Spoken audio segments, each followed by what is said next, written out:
So today I thought we could talk about working from home. Jess and I have worked from home for a few years in two different places, and we have picked up probably a few sort of techniques of making sure that it goes smoothly. So there are a number of things that can disturb working from home. Principally, it boils down to this, and this. In order to work from home well, the most important thing, if at all possible, is to have an entirely separate room for working. Your office that you used to go to was entirely separate from your house. If you can, you should have a room where you close the doors. Because today is Saturday, this room is entirely shut. Yesterday, I closed the doors. I don't even let the cats in on the weekend. Today is going to be a special exception. They'll be thrilled. So, on a normal work day, I open up the doors. I say, Alexa, lights on.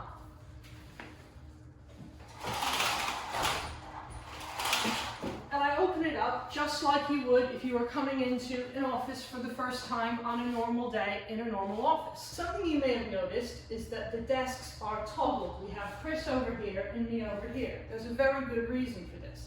I'm sure many of you have experienced video conferencing, mainly on Zoom, for the first time in the last few weeks. This setup is no coincidence. This means that if Chris is having a Zoom meeting, I can still easily walk out of the office not in shot, so his colleagues don't all have to see me. If you don't carefully plan where your desk is, then you may get this kind of thing when on a video conference. Yeah, we should go to market in Q3 with that, Tony. Yeah, I think so. Yeah, going forward, and that kind of thing. I think that was management speak, but you see what I mean. The other thing that can happen is this sort of thing. So a cat will try to stop you working, and that is because cats are fundamentally anti-work. So let's have a look at Jess trying to use her computer.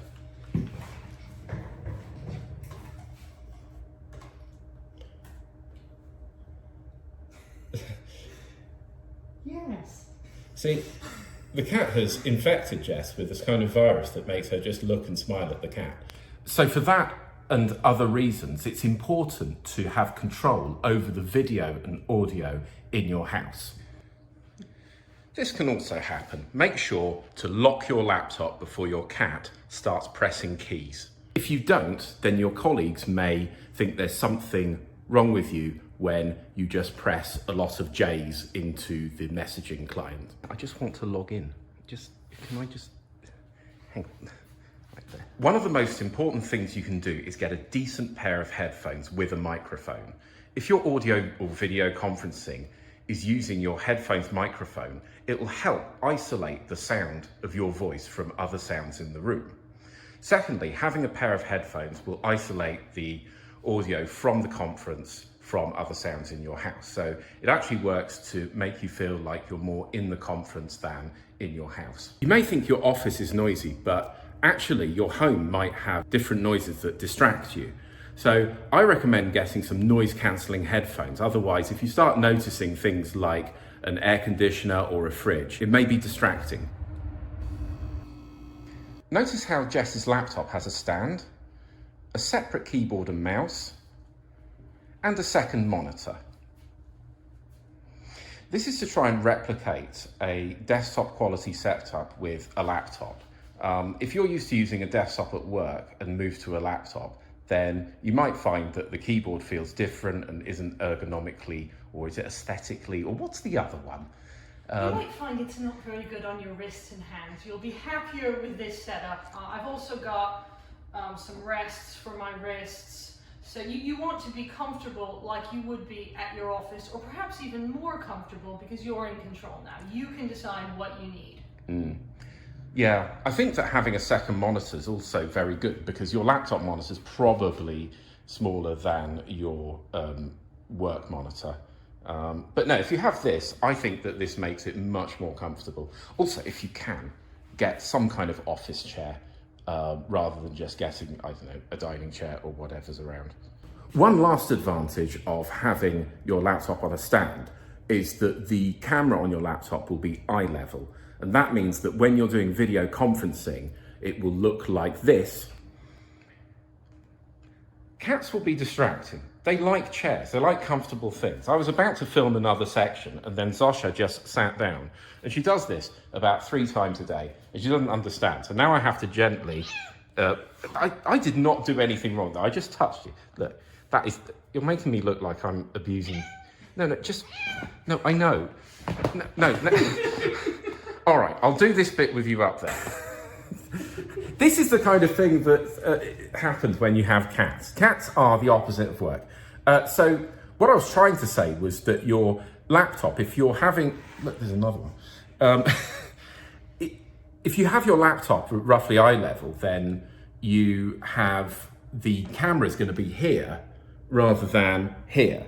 And this is less flattering than that. Like, people can sort of see up your nose if you're down there. Get used to seeing your own image as well if you're using Zoom or other similar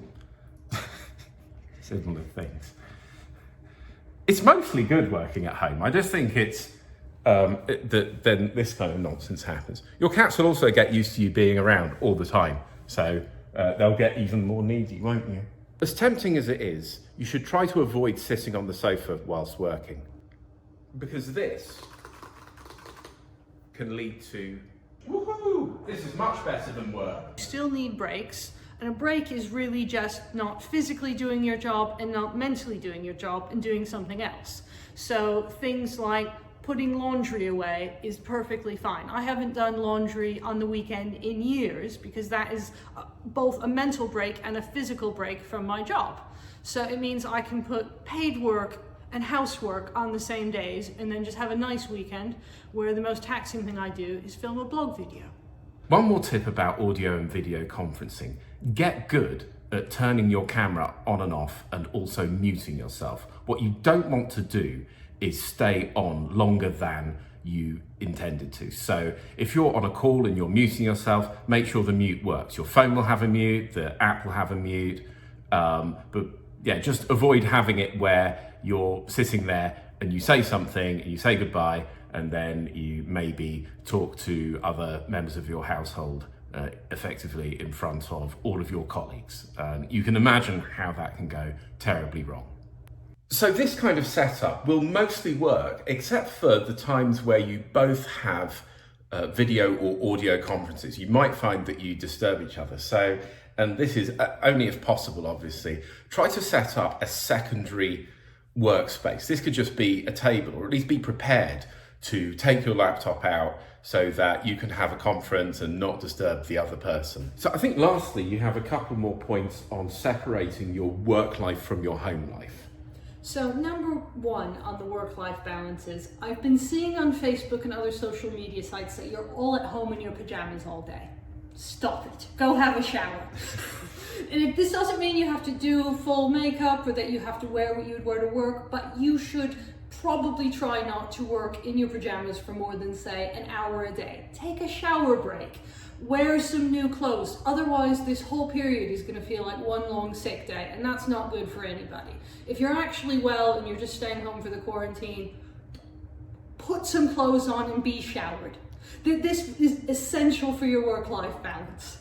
Also, something you should do, at the beginning of the video, we said you should have a separate office. If that's not possible, either way, you should entirely close up work at the end of the day. So that might mean putting your laptop away. In our case, it means we say, Alexa, lights off. And then we close the doors and we put the room away because this is only a workspace. This is not a space for any other purpose. Lastly, if you get some sort of alerts from your job, for instance, in my job we use an app called Slack, which I have on both my computer and my phone. I silence those alerts at the end of the day and over the weekend. I only enable them if I'm in a situation where I'm choosing to work late or I'm choosing to work on Saturday because there's a special reason. Otherwise, your work can entirely bleed into your home life, and that's not good for you, and it's not good for your company either. You need to have a rest, and you need to have your house be a home. So we think if you do all of this, you can be as happy as this cat.